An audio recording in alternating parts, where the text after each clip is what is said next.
Sling ಶಾಟಲ್ಲಿ ಹೊಡೆದಿರೋದು ನೋಡಿ ಯಾವ size ಇದೆ. ಟೈಗರ್ ಜಿಲೇಬಿ ಸುಮಾರು ಎಷ್ಟು ಕೆ ಜಿ ಬರ್ಬೋದು ನೋಡಿ ಫ್ರೆಂಡ್ಸ್. ಯಾವ ಸೈಜ್ ಇದೆ ಸುಮಾರು 1 kg ಜಾಸ್ತಿ ಇದೆ ಫ್ರೆಂಡ್ಸ್. ಕೈ ನೋಡಿ, ನನ್ನ ಕೈ ನೋಡಿ, ಕೈ ಆಗಲ್ಲ, ಇಮ್ಯಾಜಿನ್ ಮಾಡ್ಕೊಳ್ಳಿ. ಸುಮಾರು 1.5 kg 2 kg ಬರ್ಬೋದು ಫ್ರೆಂಡ್ಸ್. ನೋಡಿ ಯಾವ ಸೈಜ್ ಇದೆ. ಸೇಫ್ಟಿ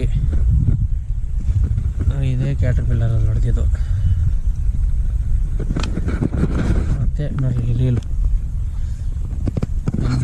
ಶಾಟ. ಫ್ರೆಂಡ್ಸ್ ನಿಮ್ಮ ಪ್ರಕಾರ ಎಷ್ಟು ಕೆ ಜಿ ಬರ್ಬೋದು ಇದು ಕಮೆಂಟ್ ಮಾಡಿ ನೋಡೋಣ. ನನ್ನ ಕೈ ನೋಡಿ, ಕೈಗಿಂತ ದೊಡ್ಡದಾಗಿದೆ, ನೋಡ್ಬೋದು ನೀವು ಮೀನು.